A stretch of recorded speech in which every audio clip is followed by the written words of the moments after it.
All right. So the role of women in the Mexican Revolution. There were women involved in lots of different roles. One of those roles is referred to as, and there's got to be a better term in English. I use that term from how it was used in Spanish sources, and there's got to be a better term in English. They call them the propagandistas, the propagandists, which has to do with propaganda and basically them at trying to educate the public about what was wrong with everything that Porfirio Diaz was doing. So encouraging people to support the war. There were feminists. Here's an image of the first national feminist conference in Mexico during the revolution. There were nurses. There were nurses that would try to heal, to help the people of one side of the war or the other, or some of them were neutral. They would help anyone after a battle. And then there are women who took up arms and fought as soldiers in the Mexican Revolution. So I'll talk about each one of these individually. The propagandists, they tended to be middle class urban women. They were teachers, students, journalists, writers, and they would distribute information to encourage the public to be against Porfirio Diaz.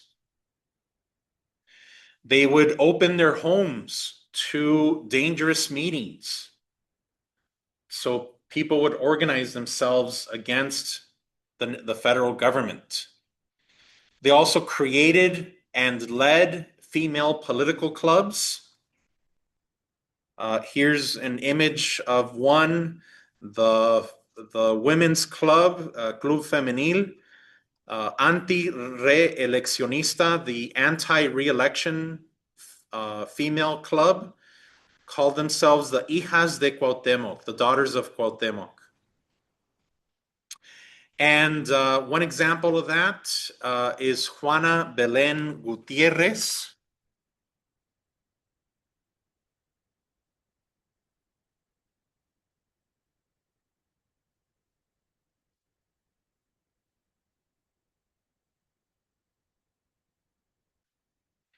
Is an example of a propagandist who led political clubs and, an example of a propagandist.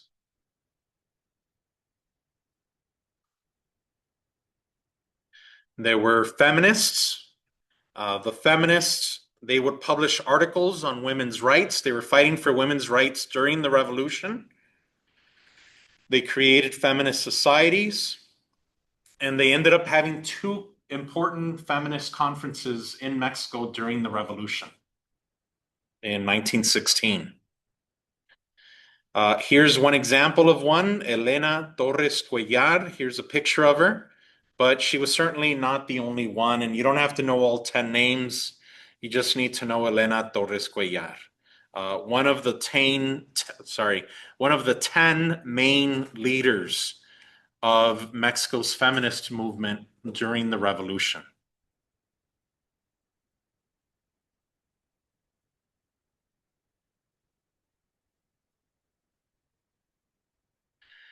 Women helped as nurses. Did you get the name? Oh, no, okay. I need. What was her? Elena Torres Cuellar.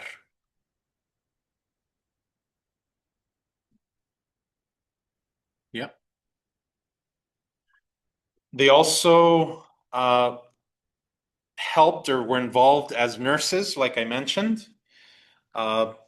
There are many examples. The one you'll need to know as an example is the example of Elena Arizmendi. This is her here. And she led the Cruz Blanca Neutral, so the neutral white cross. Here's kind of their logo. And so this was a group of nurses who would show up to the battle scene and nurse anyone and everyone, regardless of what side of the war they were fighting in. Hence, they were neutral. But they weren't the only ones. Here's some other examples. There's the Red Cross, the Mexican Red Cross, Cruz Roja Mexicana, that was led by a woman, Luz Gonzalez de Cosio. There were some uh, like battalions or factions of the military who would have their own kind of group of nurses. One example is the White Cross, the Constitutionalist White Cross, the Cruz Blanca Constitucionalista, led by a woman, Leonor Villegas de Magnon. And then Pancho Villa had his own, what he called the Sanitary Brigade, La Brigada Sanitaria. That was their own kind of brigade of nurses that would go out and try to help uh, their own troops after a battle.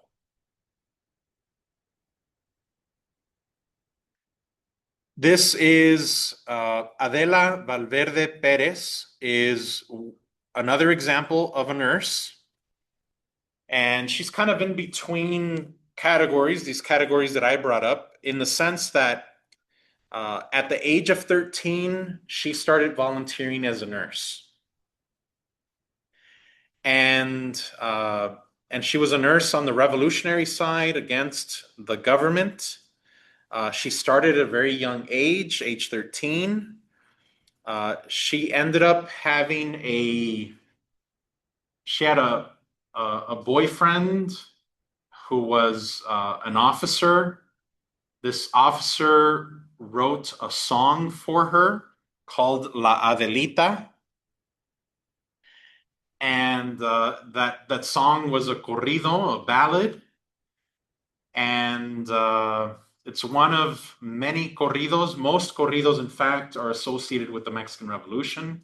So there were many of them written, but this was one of the most popular ones, and it was dedicated to her.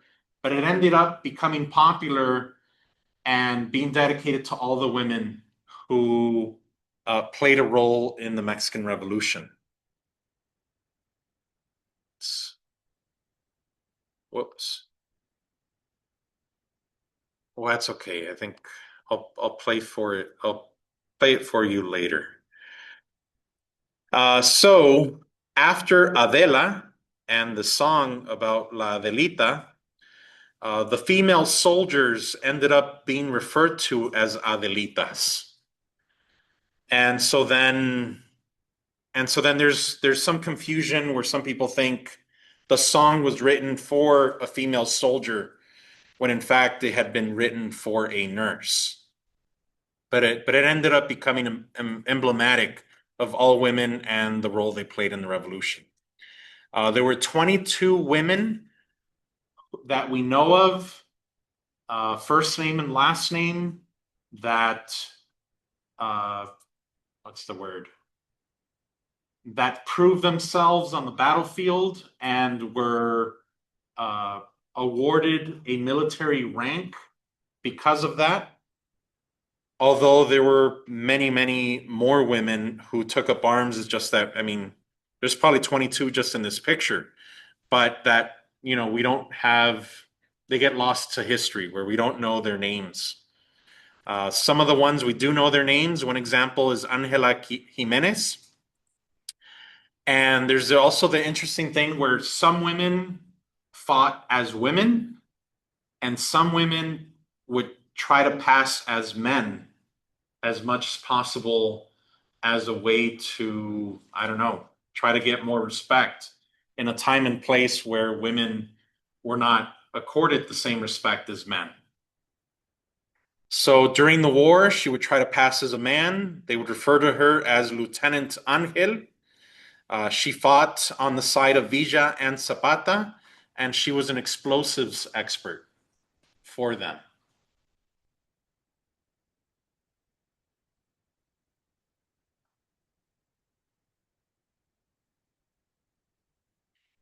Another example is Amelio Robles Avila.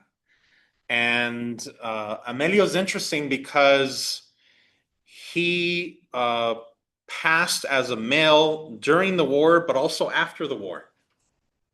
And so here's a picture of Amelia before the war and Amelio with an O after the war.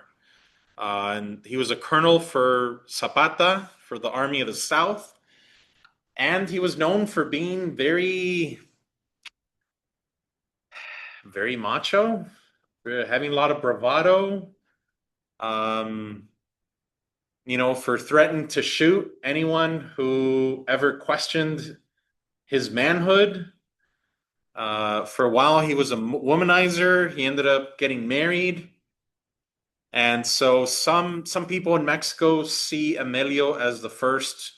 This term didn't exist yet back then, but as like one of Mexico's first transgender heroes, individuals. But there's lots of other women. Here's some examples. You don't have to know them. And let's see, we have 1 minute left. I'll just conclude by, I'll just mention that the US helped the enemies of Zapata and Villa. That's why Villa blamed the US for the loss.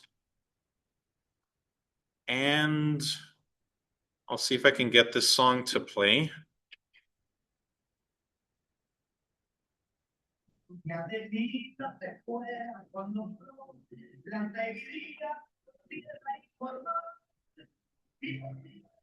All right, we'll call it a day, folks. Thank you very much. Have a good one.